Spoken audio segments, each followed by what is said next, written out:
The chairman Board of Trustees, Professor Adeniyi Oshintogun, OFR, the Chairman, Governing Council, Mr. Remi Babalola, Kábíyèsí, His Royal Majesty Ọba Abiodun KolaDaisi, Chief Mrs. Mujila Dipo, Mrs. Sumbo Obaseki, other members of BOT and Governing Council here present, we specially recognize you. Thank you for coming to witness this inaugural lecture. I want to read the citation of Professor Jendile Ngbo. Jendile Ngbo was born on 28th of April 1967 at Ayede Ado-Odo in the Ado-Odo Ota local government area of Ogun State. He attended local government primary school, Ayede, and St. Stephen's Comprehensive High School, Ado-Odo, where he obtained his O-level school certificate in 1986. He proceeded to the School of Basic Studies at the Ogun State Polytechnic, Abeokuta, from where he obtained his A-level certificate in 1988. He obtained a Bachelor of Arts honors degree in English from Ogun State University, now Olabisi Onabanjo University, Agowoye, in 1992. He attended the mandatory National Youth Service Corps scheme at the School of Nursing, Calabar, Cross River State, between 1992 and 1993. Jendile joined the service of Ogun State Television, Abeokuta, in 1994 as a producer and rose to the position of controller at the organization before his voluntary disengagement in 2009 to pursue further studies. In the year 2001, he enrolled for a Master's of Arts degree at the Department of Communication and Language Arts, University of Ibadan. He finished in 2002 with a PhD grade. He also bagged a second master's degree in African literature from the University of Witwatersrand, Johannesburg, South Africa, in 2008. He completed a PhD degree in media studies at the same university in 2012. Professor Jendile Ngbo undertook postdoctoral research at Wins Institute for Social and Economic Research, WISA, from 2012 to 2013. He joined the Department of Communication, Northwest University, Mafeking, South Africa, as a senior lecturer in September 2013. In 2017, Professor Ngbo returned to Nigeria and was appointed a reader in the Department of Mass Communication, Bowen University, Iwo. In 2021, he was appointed a professor in the Department of Mass Communication, Federal University of Ekiti, but he did not resume. He joined KolaDaisi University as a professor in the Department of Mass Communication in October 2022. Besides serving in various university committees, Professor Ngbo served as acting head of the Department of Mass Communication, Bowen University, Iwo, between 2019 and 2021, and head of the Department of Mass Communication, KolaDaisi University, 2022 to 2023. He is currently the Dean, Faculty of Arts, Management, and Social Sciences at KolaDaisi University. Professor Ngbo has won several academic awards, scholarships, and grants during his career. Some of these include Ogun State Government Scholarship Award for Overall Best Student in WASC Art Subject 1986, Best Graduating Student, Department of English, Ogun State, Agowoye, 1992, Harold and Doris Totby Bequest Fund Scholarship 2007 to 2009, with University Postgraduate Merit Scholarship 2007 to 2008, Volkswagen Stiftung Passages of Culture Doctoral Fellowship, Hanover, Germany, 2009 to 2012. Cadbury Visiting Postdoctoral Fellowship, Center for West African Studies, CWAS, University of Birmingham, UK, 2012. And also Volkswagen Stiftung Postdoctoral Fellowship, University of the Witwatersrand, Johannesburg, South Africa, 2012 to 2013. He has numerous international travel grants to his credit. Professor Jendile Ngbo has served as external examiner for undergraduate and postgraduate programs in many universities, including Department of Media Studies, Wits University, South Africa, Department of Communication Studies, University of Fort R, Communication and Language Arts, University of Ibadan, and the Institute of African Studies, University of Ibadan. Professor Ungbo is a member of several professional bodies and learned academic associations, including Member Association of Communication Scholars and Professionals of Nigeria, Member Journalist Safety Research Network, Member South African Communication Association, Member African Studies Association, USA, Member International Society for Third Sector Research, Associate Member Nigerian Institute of Public Relations, Member International Society for Development and Sustainability, Member Legal Studies Association, Member Society of Nigerian Broadcasters. A distinguished media studies scholar, Professor Ungbo is widely published locally and internationally, with edited volumes, book chapters, conference proceedings, and journal articles appearing in high-impact outlets across the world. He has over 40 publications to his credit. Professor Ungbo is a reviewer for many high-impact journals and also sits on the editorial boards of reputable journals, including the editorial board of the Radio Journal, a Q1 rated journal on the stable of intellect. Professor Jane Dele Ungbo is currently a research associate with the Department of Media Studies, University of the Witwatersrand, Johannesburg, South Africa, and his research interests cut across broadcast media, new interactive media, social media, post-colonial identities, and representations in the media in Africa, among others. His scholarship draws partly from his experience as a broadcast journalist and a television content producer. I hereby invite Professor Jendile Ungbo to deliver the first inaugural lecture of KolaDaisi University with the title Metaphors of the Self, New Epistemological Landscapes in African Media. Professor Ungbo.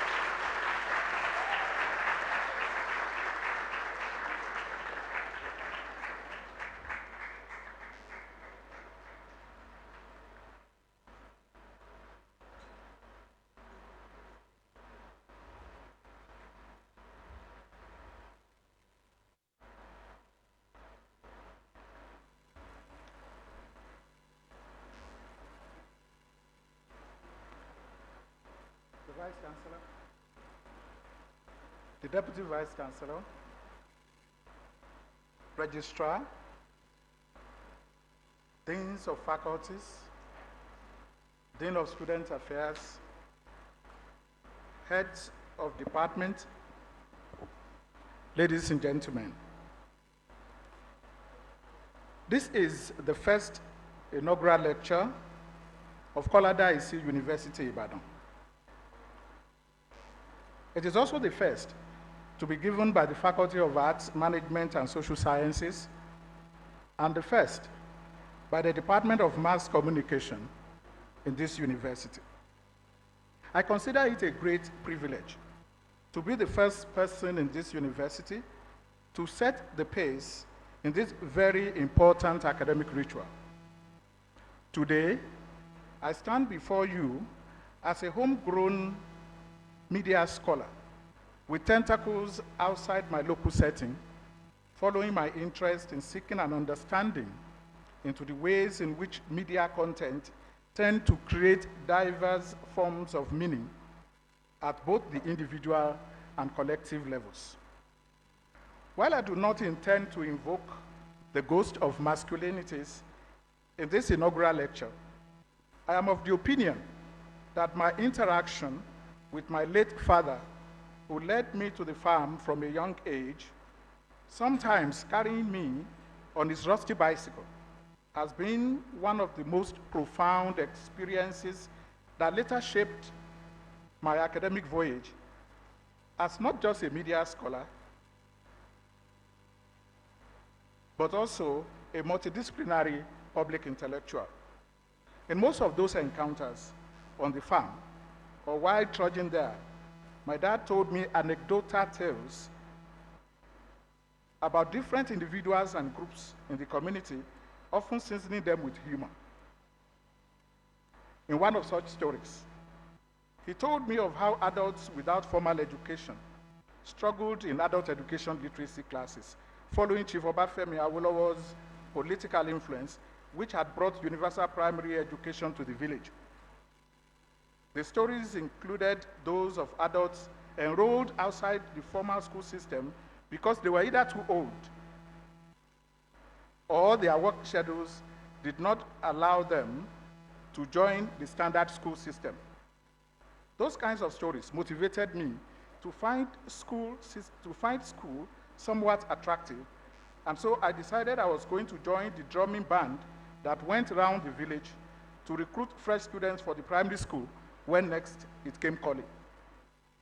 I attended one of the schools set up under the Universal Primary Education Policy of the Action Congress, and by 1978, when I left primary school, and my parents were unable to raise the fees to send a second child to high school, I had to work as a sales boy in 2 taverns in Adodo and Ojo in Lagos, hoping to raise some money for enrollment into high school one day. A rare opportunity came my way when the UPN won the elections in Ogun State and facilitated the establishment of a community high school in Ere, Adodo. The prospect of a tuition-free high school education brought me to Tonyon Community High School, Ere, where I spent 4 years before the school was shut down temporarily, making me relocate to St. Stephen's Commercial High School, Adodo. I must thank my teachers at St. Stephen's, led by Mr. Michael Abiodun, who believed in me and ensured I did not drop out after my inability to pay 61 Naira WAEC fees in 1985. When I finally wrote the examination in 1986, the element of self-fashioning in me propelled me to consider a career in the military. As Colonel Lawrence Lawal, now late, a brother to one of my teachers then, also now late, Mr. Olumide Lawal, had introduced me to the possibility of a tuition-free education at the Nigerian Defense Academy. The Ogun State government scholarship I won as a result of being the best student in art subjects in the 1986 WAEC examination rekindled my hope and steered me in a different academic direction. I studied English for a first degree, but the BA English curriculum at the then Ogun State University was articulated in such a way that it allowed for a multidisciplinary grooming of the students, putting legs in philosophy, religious studies, and history. I began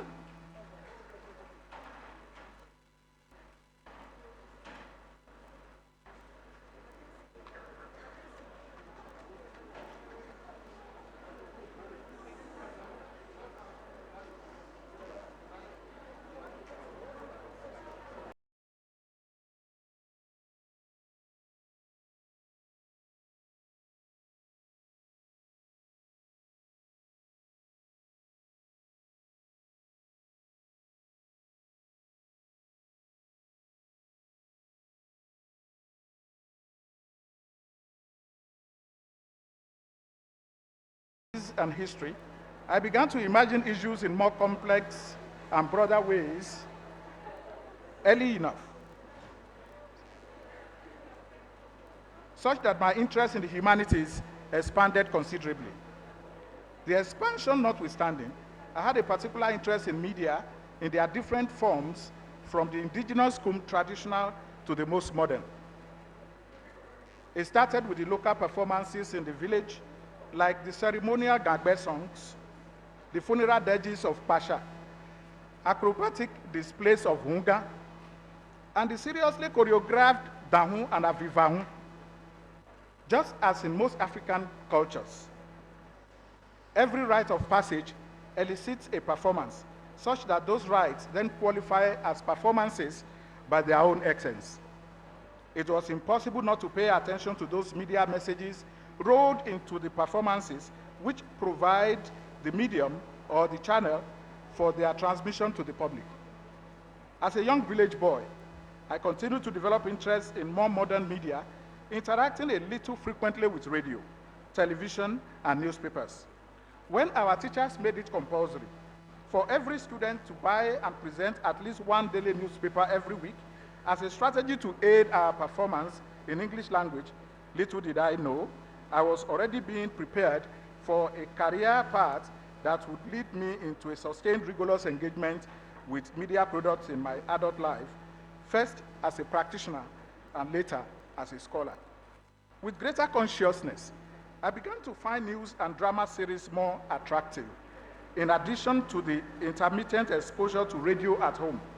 Unfortunately, the entire village where I lived had no single television set.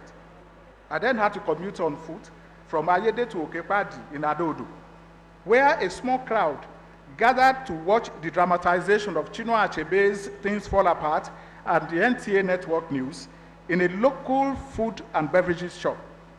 The owner of that small shop, Mrs. Dukpe Fatile, a community activist, played a significant role in my journey to becoming who I am today. To make things easy for me, she offered that I move into a backroom accommodation with her son, Yomi, who was preparing for his A-level certificate examinations at the time. From the moment I moved into the gifted accommodation, which came with meals pro bono, I began to have greater access to radio and television. It was a pre-deregulation period when the state had monopoly of broadcast media. So I watched the NTA Network News almost on a daily basis, and also became more immersed in watching drama on television. This new luxury significantly altered my interest in media and its products across its various forms. I started a career in the media by happenstance. I was a student at the School of Basic Studies, Ogun State Polytechnic, Abeokuta. As a state government scholar, I was given some comfortable accommodation at the then St. Leo's Teachers Training College, Onikoko, from where I attended my classes at the Ojeri campus of the Polytechnic. One of the teachers there, Mr. Kinkadonu, who doubled as a translator and Ogun newscaster on OGBC and NTA, immediately took interest in me and checked on my welfare from time to time. I would stay glued to the television or listen attentively to radio each time he and the other newscasters were on live, until one day when he came to my flat and said, "Here, meaning you, can't you write Ogun language and read the news in Ogun language?" I responded in the affirmative. He said OGBC needed a freelancer to join its team of Ogun newscasters and translators, and thought I could train to fit in. He took me that same day to Mr. Ezekiel Fayon, who was the only permanent staff employed by Ogun State Broadcasting Corporation, specifically for Ogun language programs at the time. Since I had known him before the day, Mr. Fayon instantly became a great mentor, alongside other veteran Ogun newscasters like Amos Iroko and Mevoyon Akojenu. That was how I became a freelance broadcaster, and had the privilege of meeting great broadcasters like Adisa Balogun, Laide Soni, Lekon Taiwo, Peter Okodua, and Sheson Ekishola, among others. The kind of training I had under them was an immersive type, as they showed me the rudiments of a profession which was as eclectic as it was specific. The series of auditions and translation workshops that followed were very interesting sessions where we corrected one another and bantered like siblings without rancor. As informal as the tutelage I got from these older colleagues was, it shaped my relationship with the media and further fired my curiosity about media products in quite significant ways. In most parts of Africa, the role of the media is quite significant in almost every facet of life. This role was, however, more prominent in the decolonization project in most of the emerging modern states of Africa. While media have taken center stage in defining the identities of African citizens in post-colonial Africa, the nature of what Achille Mbembe describes as colonial encroachment in South Africa, for instance, required the country to create affirmative policies after apartheid, thereby making the resonance of the media in the struggle for self-definition different from what it has been in other African countries. It is in this regard that it is important for us to put the issue of the self and selfhood in proper perspective when dealing with the media in Africa.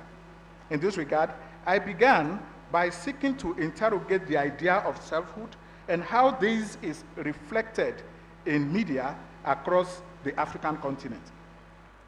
Perhaps one of the easy ways to understand the self and selfhood as intended in this lecture is to begin with an understanding of what is generally regarded as a question of identity.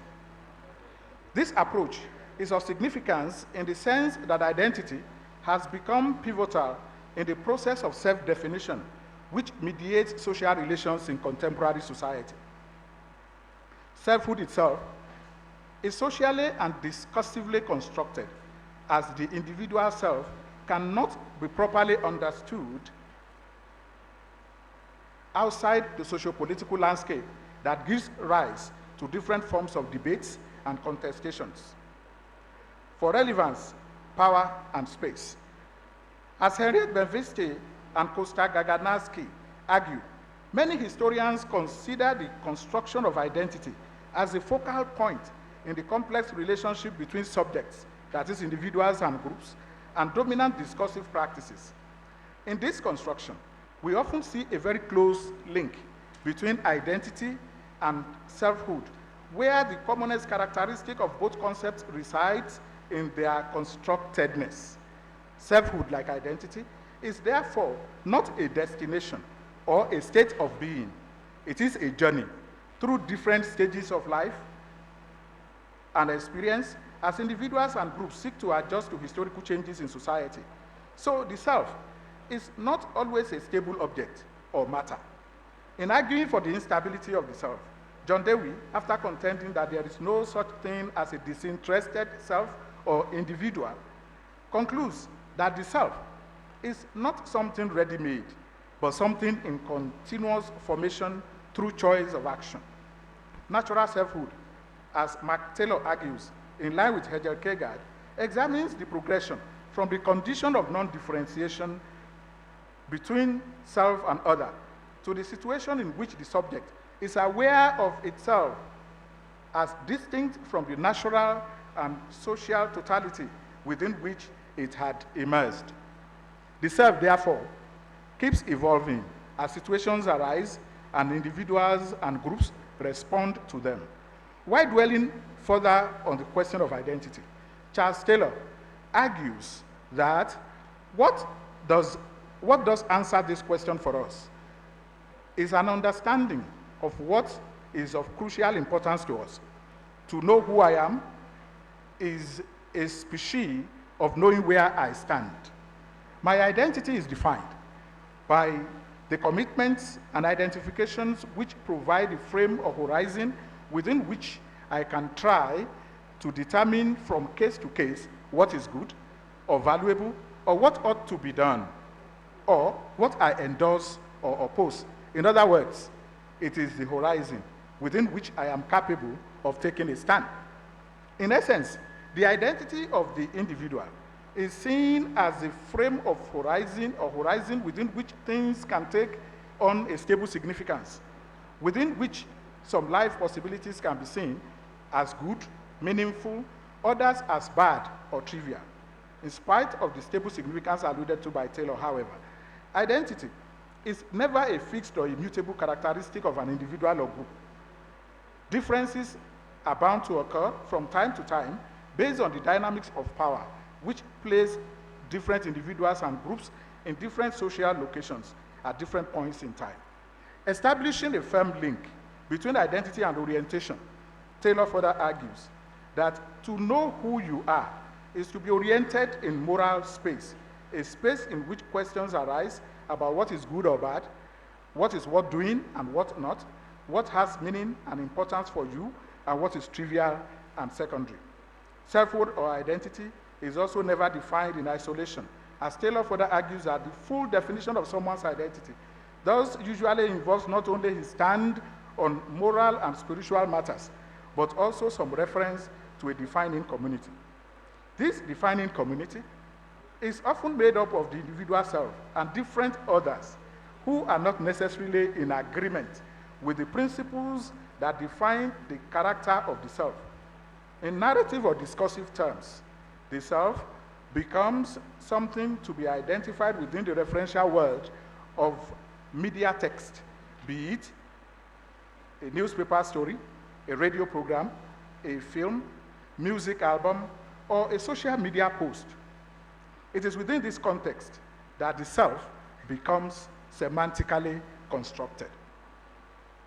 Although there are various theories framing discourses of selfhood and identity, I find pragmatic identity theory quite fascinating for media research and practice.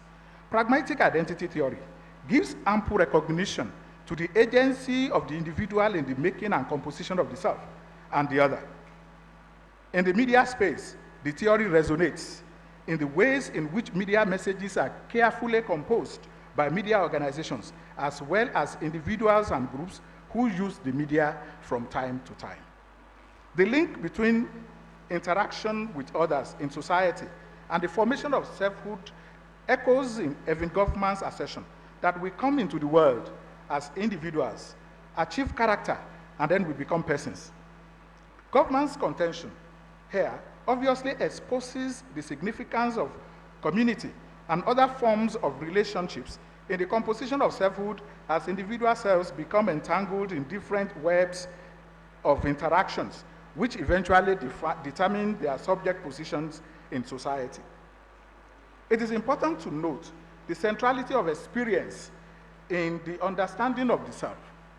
As Richard Stevens argues, each of us experiences the world through our own particular frame of consciousness, not only of a world about us, but also of a world within the inner thoughts, feelings, and reflections.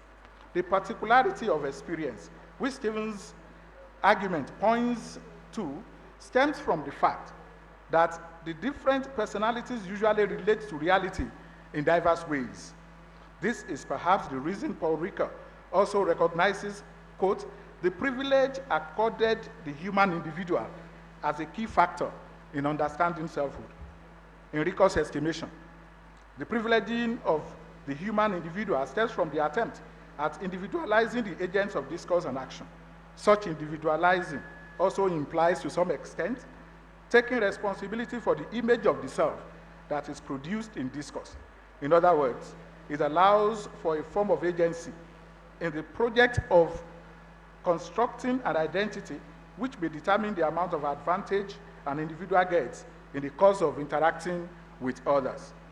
Apart from the constant attempt to seize and utilize agency, which can be seen in the ways identities are constructed, social consciousness produces a sense of self as we are aware of being a particular person, individual, unique. This kind of consciousness is also partly responsible for the conflicts which arise in most attempts at representing the self and the other in culturally diverse societies like we have in Nigeria, South Africa, and many other African countries. The idea of representation occupies a prominent place in media and cultural studies. As a major concept having to do with discourse, representation can be described as a major technique with which individuals attempt to navigate their ways through various tensions thrown up by intercultural relationships which have become prominent in contemporary society. To properly understand representation in relation to media messages, it is important to mention the fact that media messages are not in themselves reality. Rather, they are forms of social constructions of reality. A presentation of the narrative of particular events as understood or preferred by particular individuals or institutions. As Stuart Hall puts it, representation is an essential part of the process by which meaning is produced and exchanged between members of a culture. Hall proposes three approaches to understanding of representation. He expands his explanation of representation to deal with the three theoretical postulations of reflection, intention, and construction, which seek to explain how meanings are generated by individuals and groups in the course of discourse. In the reflective or mimetic approach, meaning is said to lie in the object, idea, or event in the real world, and language acts as a mirror, throwing back meaning as it exists in the world. The intentional approach, on the other hand, invests the speaker or author of a message with the creation of its meaning, which is then imposed on the world through the use of language. In this case, words are deemed to mean, quote, what the author intends they should mean, unquote. In the constructionist approach, which seeks to mediate the flaws in the earlier two, the public, as social actors, use the conceptual system of their culture to construct meaning. One thing that is clear in all the three approaches mentioned by Hall is the significance of naming, or what we may call an appropriation of meaning in the process of representation. In view of this, we can say that representation goes beyond the depiction of the object as it is to include the act of naming, which largely implies the composition of meaning.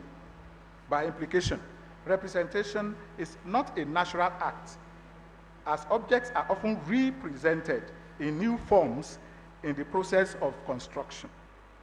The gap between intention and meaning usually makes it difficult to give a definite meaning to the term representation, because it can be clearly seen that it is an explanation for how people form the images they have of themselves, others, and events in their community.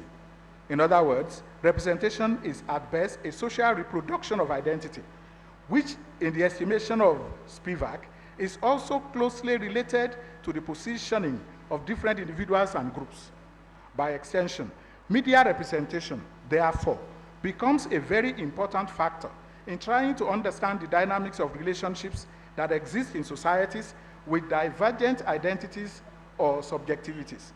It is in this regard that the issue of media representation should be understood as a historicized social practice, where media messages usually have their meanings constructed based on the social and historical context within which they occur.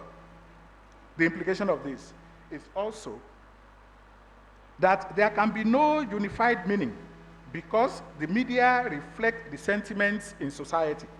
In other words, different individuals or groups are likely to interpret media content based on the sentiments and prejudices attached to their social locations in society. Self-fashioning usually elicits performance and performativity. While conducting my PhD research at the University of Witwatersrand in South Africa, I had identified the possibility in a portion of my work that part of the work which focused on self-fashioning on radio after the dismantling of apartheid tried to explore how individuals or groups stage their identities to achieve specific objectives in the public sphere. As individuals take part in radio talk shows, and by extension, similar media shows, we encounter varied representations of identity, which tend to excavate different forms of self-consciousness. Such revelations also point to the stage of being of individuals, and by extension, the nation, in respect of the relationships and tensions that exist among the numerous interest groups existing in the country at that moment. In other words, what people say on air and the way they partake in debates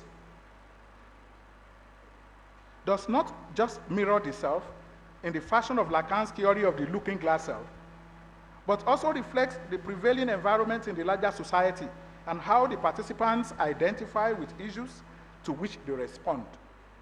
This kind of performance is what I describe as the staging of the self. In response to the latent fragility represented by media representation and media appearances in South Africa, when juxtaposed against the Nigerian situation, we can draw a parallel in the way people speak about political figures in the public space, especially when they expect instant favors from them. In street lingo, for instance, a politician in a Yoruba-speaking context can be any of the following. He can be a babao or babao, afunimawobe, ẹnìkan tí wọ́n ń pè ní people, ọmọ kan tí wọ́n ń pè ní children. You get to hear these kinds of references to politicians, especially those who are not very close-fisted. So, the argument so far has pointed to the numerous difficulties that dog the path of mediated identities, as represented by cultural productions made available through popular culture and the media.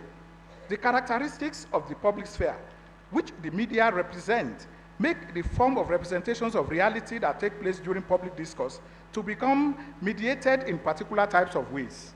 These representations, both of the self and the other, which also draw participants into difficult camps as protagonists or antagonists, are aimed at achieving certain objectives, which will, in the long run, bolster the image of each of the participants. There are expectations regarding the personalities of people in society. In the same vein, people also harbor preconceived notions about certain individuals or certain identities which tend to help the self-image or detract from it. In order to either debunk prejudices or reinforce positive stereotypes about their selfhood, people often make student efforts to point or to paint a picture of what kind of identities they wish for themselves. Since most of this involves a staging of the self, the sense of the different selves that the public gets can be said to be products of artificial perspectives, which require a closer look for a better appreciation of identities in the mediated public sphere. Such scrutiny is likely to yield understanding that people are often keen on using rhetoric to exaggerate interests or a point of view in order to sound more convincing in the arguments, positions, and representations of the self or the other. The framing of the self and contestations among different identities has therefore continued to be a major preoccupation of the media in Africa. Yet, this is an aspect of the essence of the media where there had been little scholarly attention among media studies experts, especially in Nigeria. I prefer and also advocate a tripodal approach to communication and media studies. For me, it is perhaps more fascinating and will be more productive for us to approach the discipline from theoretical, applied, and practical perspectives. Such a three-pronged approach has the potential to further integrate the academy with industry practice while producing empirical work and critical analysis which draws significant evidence from practice and realities on the field. Such realities are clearly inherent in the production and various uses of the media by those Jürgen Habermas describes as custodians of the public sphere. In addition to this, is the need to appreciate the fact that the historical realities of the African continent make it imperative for media scholars to pay attention to those factors that define the essence of belonging and citizenship, as well as the implications of such citizenship in the globalized world. Colonial subjectivity, difference, and marginality are therefore crucial elements in thinking through media and other forms of representation in Africa. This consideration has made self-fashioning one of the things I have found most fascinating about the media over my years of engagement as a practitioner and scholar. I first ventured into trying to make a sense of self-fashioning through an examination of reputation management, thereby looking at the nexus between broadcasting and public relations. I was curious about the modes of appearance by company executives, politicians, and other influential individuals on traditional electronic media, that is radio and television. As is still the practice today, powerful people in society hardly do anything without the media. But in most of their appearances on air, they expect to be pampered and treated nicely by show hosts and the media establishment as a whole. This pampering is what I describe as a form of packaging for CEOs. Thus began the foray that opened the door to the intellectual landscape of self-fashioning and identity formation through the media in their various manifestations. After those efforts, I then took a detour into the application of cultural theory to researching media in Africa. This way, I began to factor in the cultural economy of the people into seeking an understanding of the production, circulation, and consumption of media products. The idea of inclusion has continued to dominate different shades of democratic behavior in human society. In other words, inclusion, which is as a concept, derives a lot from the idea of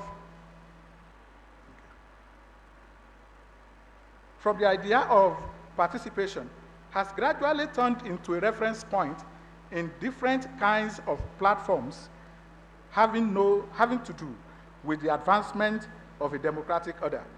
This is more noticeable in matters related to allowing access and giving power to those ordinarily perceived as lacking power. It is therefore becoming more fashionable to lay claim to the inclusion of the powerless, especially through the media, when people talk about politics, democracy, and representation.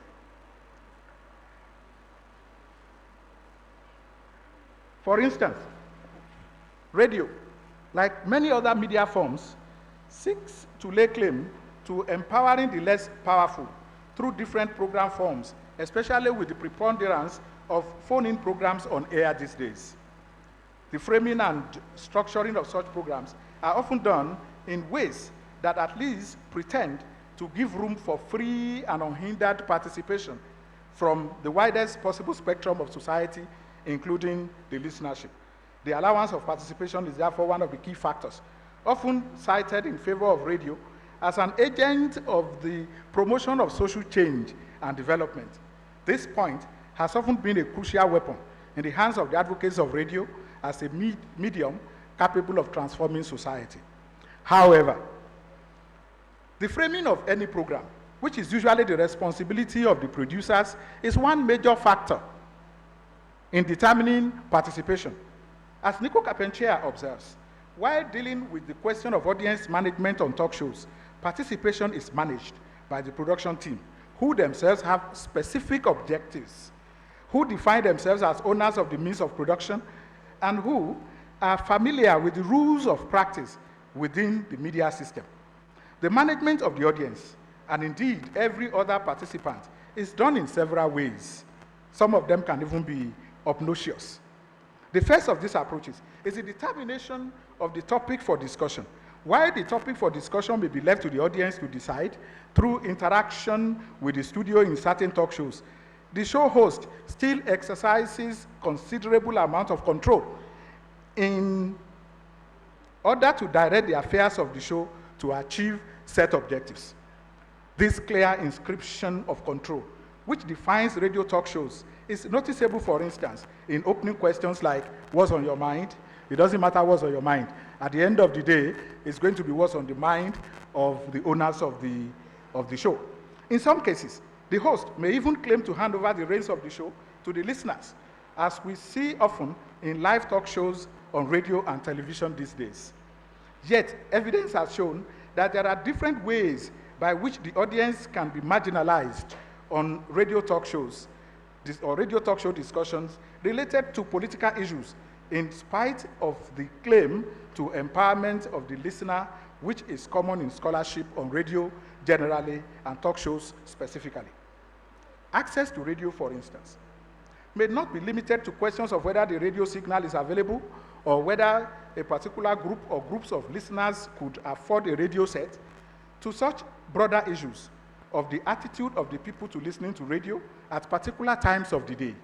In other words, the driving forces in the development of interest in participation are no longer limited to technology and social context, but also extend to the domain of individual attempts at self-making.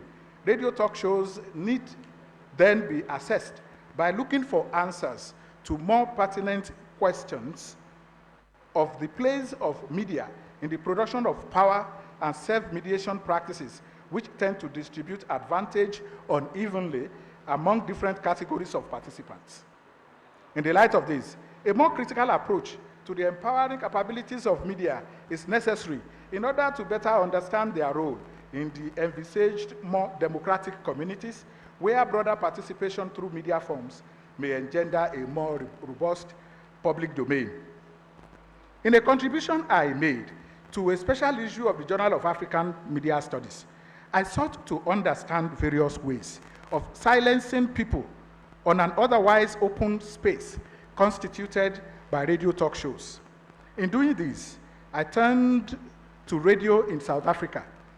I found out that silences are critical communicative practices that are just as significant as the verbalized utterances we encounter in the performance of self-identity which characterize the production and transmission of radio talk shows. So, we can regard the radio talk show space as one of immense possibilities as a participatory, interactive cultural performance genre, which points at different shades of meaning that may emerge through non-verbal communication embedded in talk.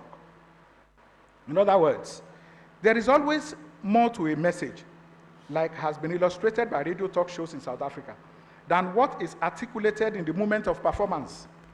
What is left out or elided is the silence of the discussion or message that in itself has significant implications on the understanding and interpretation of the message and all other entities upon which it may impact. Silences are therefore situated embodied practices that have far-reaching implications for participants and the audience in general.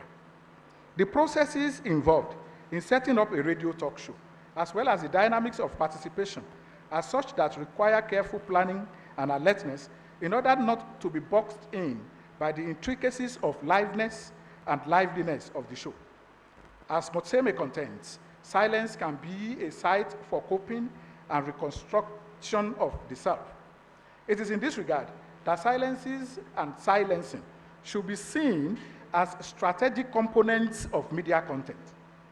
In addition, different discursive practices on talk shows, for instance, have the potential of resulting in the silencing of entire selves or different aspects of the self.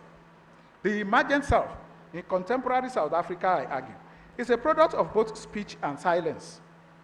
Strategic silence provides participants with opportunities to create meaning without participation. A broader implication of silence is that so many things are still left unsaid, in spite of the proclamation of freedom that dominates the socio-political landscape in contemporary South Africa. So, in other words, when you get to South Africa today, there's always this talk about freedom. Oh, we are free from apartheid. We are free from this. We are free from that. Yet, you find out significantly that there are still spaces that freedom does not occur. And so the official media or the mainstream media may try to kind of avoid talking about those kinds of things. In the light of this, it is possible to further theorize that the silences and silencing reflected in society have the potential of incapacitating disadvantaged individuals and even social groups for whom the ethos of democracy and freedom purport to speak or enable through enhanced participation and legislation. It should also be noted that strategic silences, repetitions, and expansion of the discursive circuits invest ideas with great staying power and certain modes of thinking in society. A pursuit of scholarship in the media in Africa requires a deeper understanding of the logic of the media beyond ordinary literacy. It is in furtherance of this strand of scholarship that I collaborated with Naomi Andre of the University of Michigan in the USA, Yolanda Covington-Ward of University of Pittsburgh, in editing a book to which I contributed a chapter on Sterling Greetings on Nigerian radio. In that chapter, I examined the ways in which power relations determine performance of selfhood among individuals and groups on radio in southwest Nigeria. Drawing on examples from OGBC and Paramount FM, I argue that the ways in which messages are crafted in Sterling Greetings, a subcategory of personal paid announcements, point to a kind of performativity at the core of such greetings, which aim to make their subjects assume a position of power and create a sense of loyalty. My deeper inquiry is, what sense can we make of sterling greetings beyond the public display of affection, reverence, and overwhelming respect portrayed on radio? And in doing this, the chapter focused on 2 radio stations in southwest Nigeria, where the majority population is Yoruba, and gratitude is an extremely important moral concept among the Yoruba. For the Yoruba and other ethnic groups residing in the area, gratitude can be said to be a way of life. Hence, the common saying, "Ẹni tá a ṣe lóore tí kò dúpẹ́, bí ọlọ́ṣà kó ni lẹ́rù lọ ni." An ingrate is worse than an armed robber.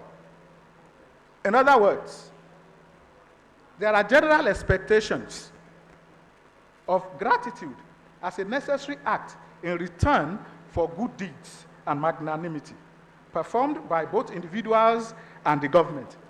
As a new radio genre, I argue, sterling greetings offer an opportunity for us to make sense of the medium as an enabler of public performance. In some cases, the performance of loyalty may be an attempt to curry some kind of favor from the powerful individual. Consider the following 2 sterling greeting samples. 1, I congratulate our amiable leader, the Executive Governor of Ogun State, His Excellency, Senator Ibikunle Amosu, FCA, on the occasion of his administration's 3rd anniversary in office. We appreciate you for all good things you have brought to our dear state, and so on and so forth. In this script, the pre-event sterling greetings is full of praises for the state governor for his perceived good deeds. He is also described as an amiable leader to make him feel loved by the sponsors of the greetings. The underlying political undertone also seems to place the celebrant above his predecessors, as he is said to be on a mission to rebuild. A faith-based sterling greetings often comes from adherents to promoters of religious beliefs and principles. And that is what you find in the second sample of sterling greetings that I looked at. I, so, on behalf of my family, congratulate the living perfect master and the world teacher, Sadhguru Maharaj, on the occasion of Maharaji being bestowed with the award of the global pillar of Yoruba tradition and culture by Ile Asha Yoruba Ateworan Park, Enuwa Ile-Ife, Osun State. On Saturday, 7 June 2014, your divine presence, they are addressing Maharaji now, your divine presence in Nigeria since 1980, 34 years ago, and spiritual proclamation all along have awakened our tradition and culture among our people. Adúpẹ́ fún akitiyan Maharaji, fún ìràpadà aláwọ̀ dúdú kúrò lọ́wọ́ amúnisìn, oko ẹrú àti ìtànjẹ ẹ̀mí fún ìdàgbàsókè tó péye. We appreciate Maharaji's efforts at redeeming the black race from slavery and spiritual deceit for genuine development. In this instance, we find a combination of both congratulatory message and gratitude.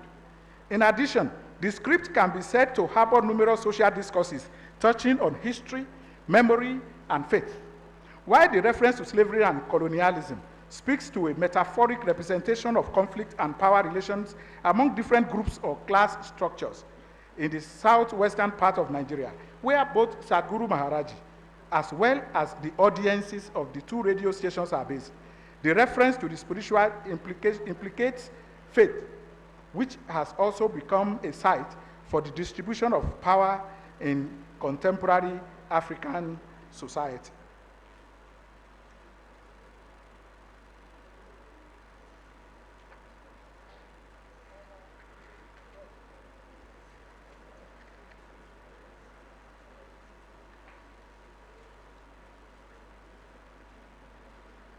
Mr. Vice Chancellor, sir, I have continued to guide my students to the realization that media messages grossly reflect the lived experiences of the people who produce and use them for self-expression.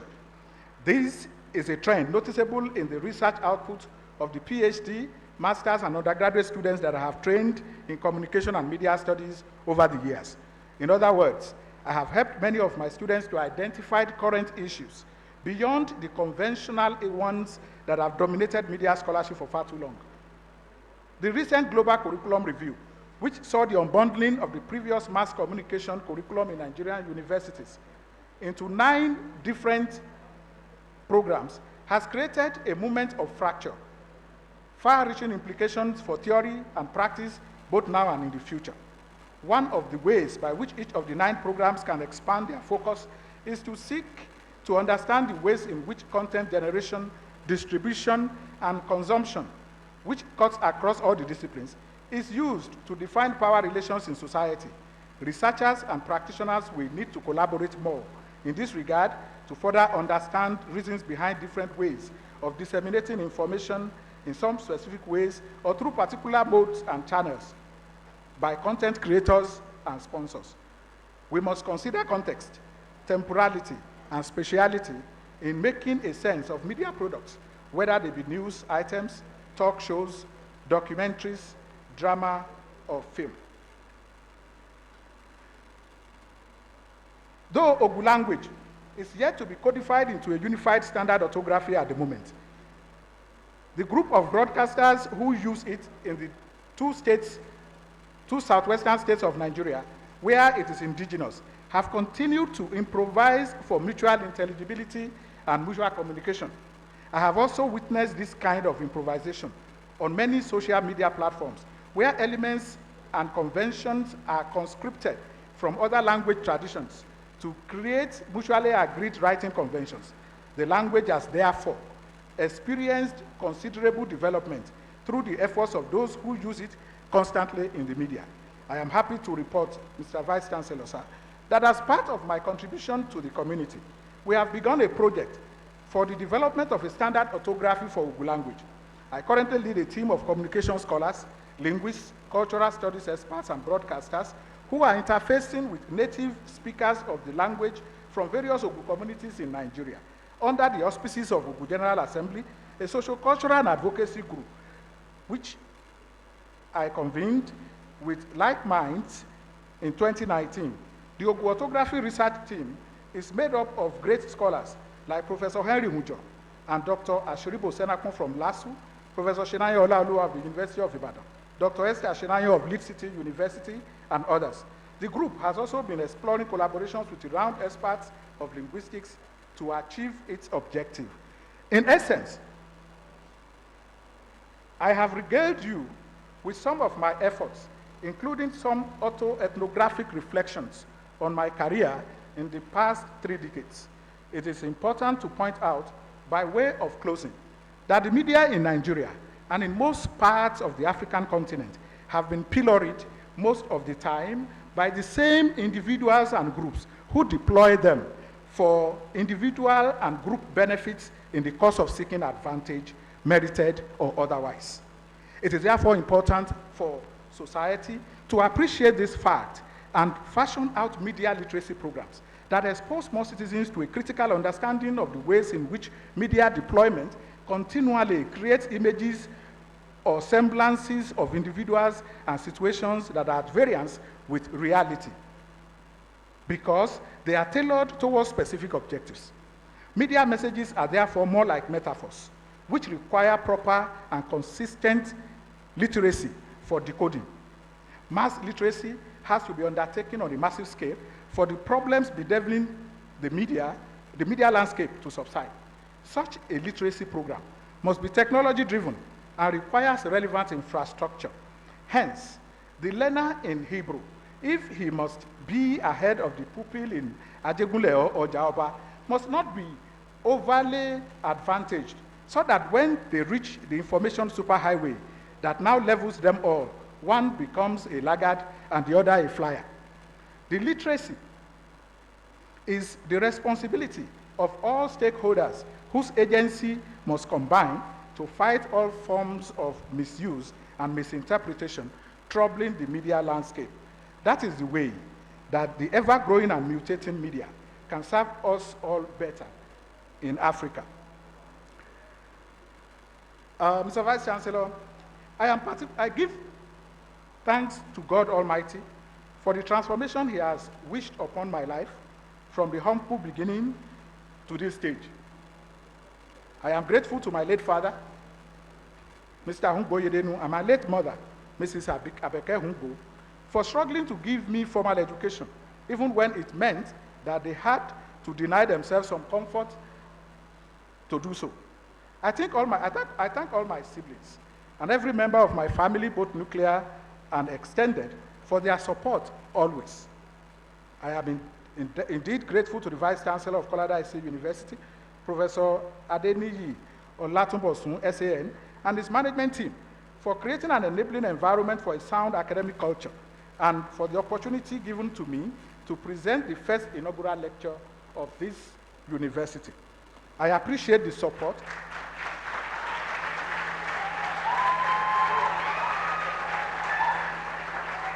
I appreciate the support of fellow deans in other faculties for their support and collaboration in creating a working relationship that encourages interdisciplinarity.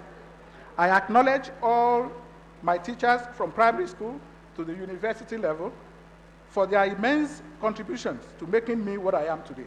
I specifically thank my PhD supervisor, Professor Liz Gunner, for her mentoring and encouragement.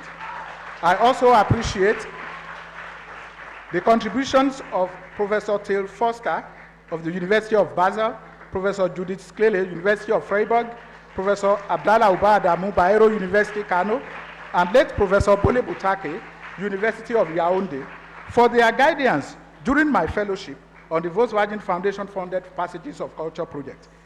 I extend my appreciation to all senior professors in the Faculty of Arts, Management, and Social Sciences for their guidance and support. I also appreciate all the staff of the faculty for their support. I acknowledge the love and support of colleagues in the Department of Mass Communication, Dr. Titiloye Ojo, Dr. Yetunde Ayobolu, Mr. Adedotun Adebusui, and Ms. Shalom Ojo, and Mr. Ono Pepo. I appreciate their support. I've enjoyed tremendous goodwill from a good number of scholars across different disciplines. I appreciate Professor Shiranya Olaoluwa for his support, Professor Mejayi Avose, Professor Niyokun Oye, Professor Matthews Ojo, Professor John Ayoade, Professor Ayobami Ojebode, Professor Yinka Oyewo, Professor Koblowe Obono, Professor Festus Adeson Oye, Professor Abiodun Salawu, Professor Victor Ojakorotu, Professor Larry Amushon, Professor Pius Fasinu, and Professor Paul Ugo. Friends are valuable assets in a man's life, and so I thank my numerous friends for their words of encouragement all the time. I must specifically mention Mr. Moruf Ajibade, Professor Ademola Abbas, Professor Jide Dasaolu, Mr. Leke Shonimade, Honorable Victor Fasonya, Honorable Sewedo Fasinu, former Majority Leader of the State House of Assembly, Dr. Lanre Akinyola, Dr. Niyi Ibietan. I thank my students with whom I have experimented a lot of my ideas on media teaching and scholarship over the years. I appreciate Dr. Didun Loluwatela, Dr. Justin Uloho, Mr. Akintayo Ogunsanya, among others. I thank friends and colleagues from the Department of Communication and Language Arts and the Institute of African Studies at the University of Ibadan. Thank you very much for coming around. I thank colleagues from the Department of Mass Communication, University of Lagos, Department of Mass Communication, and the Department of English, Olabisi Onabanjo University, Agoiwoye. Department of Mass Communication, Bowen University, Iwo. Department of Mass Com, Ajayi Crowther University, Oyo. The School of Language and Media Studies, Wits University. Department of Communication, Northwest University, Mafikeng. I also thank the Executive Secretary of the Broadcasting Organizations of Nigeria, BON, Dr. Yemisi Bangoshe, former General Manager OGBC, Mr. First OGBC, and former General Manager OGTV, Mr. Festus Kehinde, GM OGTV, Mr. Tunde Kazim, GM OGBC, Toyin Shogbeson, and all my professional colleagues in the media for their support. I appreciate the support of our traditional rulers, and here I must specifically thank His Royal Highness, the Onigbeji of Beji Kingdom in Yewa South local government area of Ogun State, Kabiyesi Oba Sunday Adelakun. Thank you very much for your presence. I must also thank His Royal Highness Oba the Olofin Adimula of Ado-Odo Kingdom, Oba Idris Olushola Lamidi Osolo, the Otenibo Otemole II, Olofin Ado-Odo, in the Ado-Odo local government area of Ogun State, for honoring us. I also appreciate members of the Board of Trustees and the Steering Committee and all members of Ogun General Assembly for their cooperation and support always. To everyone else whose name I have not been able to mention today, I can't just thank you enough. Thank you very much.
To have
special guest, the invited guest, the special guest, the management and members of staff, let's allow them go out first before we leave the auditorium.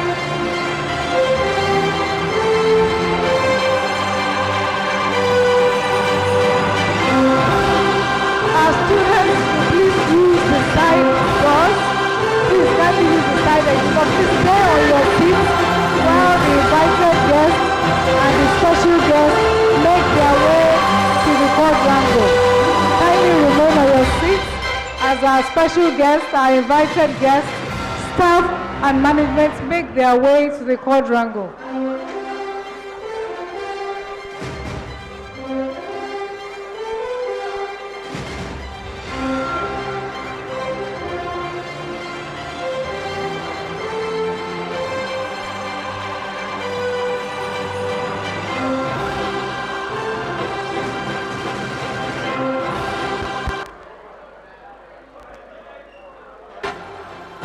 Let's allow the special and invited guests make their way to the quadrangle for the cocktail.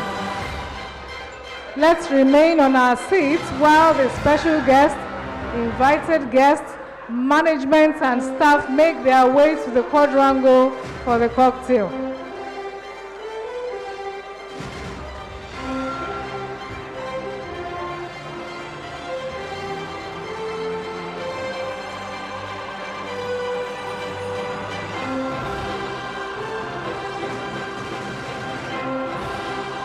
Special guests, invited guests, management and staff of the institution make their way to the quadrangle for the cocktail. The students can afterwards make their way out of the auditorium through the side door.